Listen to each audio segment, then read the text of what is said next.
鮮黃色嘅餐椅。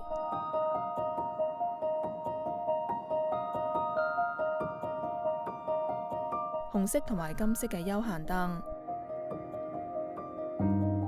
喺純白色嘅設計入面，呢啲鮮豔嘅家私更加搶眼。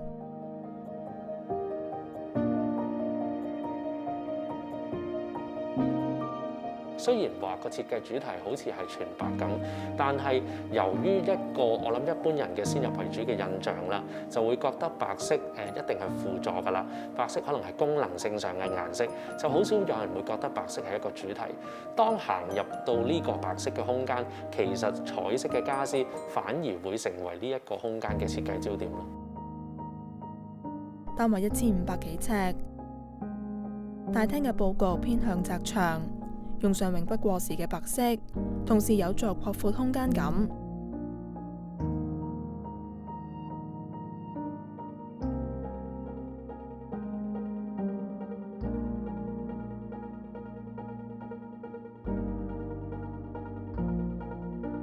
咁為咗淡化呢一種好似好窄嘅感覺咧，所以我哋就做咗喺逆向嘅方向就做到好多直線條。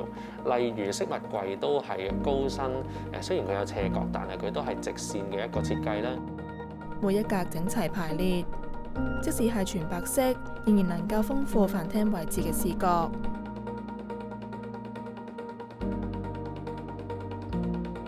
客飯廳冇明顯嘅分隔。黑色金屬餐台，兩黑兩黃嘅餐椅，形成強烈對比。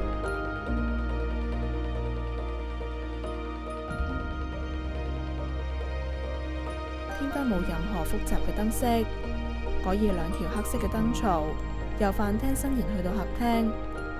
利落嘅線條遍佈全屋，機械設計特色亦都有助平衡空間比例。呢度嘅趟門有好幾隻，例如書房同埋露台門嘅一個屏風，都係用咗直嘅木百葉條紙。咁呢一啲嘅直線條其實都會令到嗰個好窄長嘅空間嘅比例咧係得以修正嘅。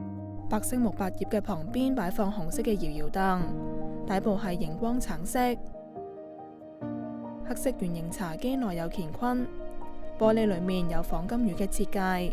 兩者配合可以增添生氣。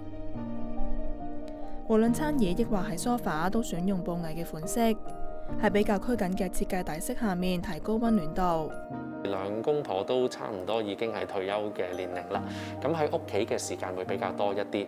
咁佢哋主要都係兩個人加工人啊，仲有寵物啊喺呢個單位居住。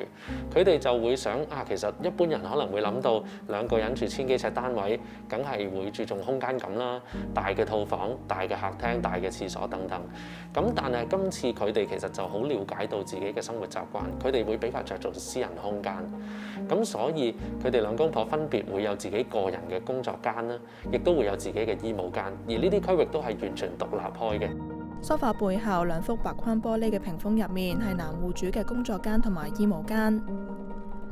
工作椅同樣選用鮮豔嘅橙色。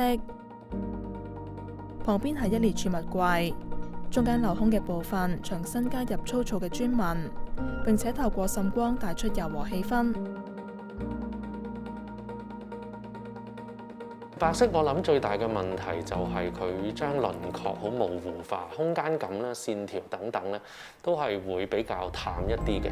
咁所以如果要用白色嘅設計去到做到有焦點咧，線條形狀啊、質感等等都好緊要。例如今次喺呢一個單位，其實用咗好多唔同嘅白色材料，有搲紋比較深一啲嘅木皮啦，有淡灰色好似水彩溶液咁樣嘅地板啦，亦都有一啲係純粹係石啊、光滑面嘅材質等等嘅。主人房同埋女戶主嘅書房分佈喺全白色光猛嘅走廊入面。書房兩邊嘅牆身做滿收納櫃同埋層架，想要一啲私隱可以拉上木條子趟門作為屏風。主人房嘅床架係淡灰色嘅布藝，配上灰色窗簾。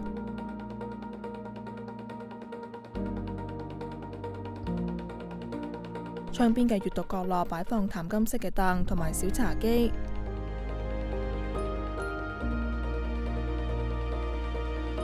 主人房入面有女戶主獨立嘅衣帽間，沿用簡潔嘅全白設計。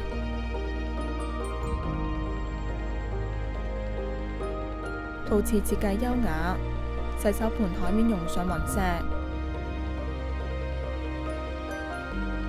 櫃門係白色木條，並且以白色長形磚點綴牆身。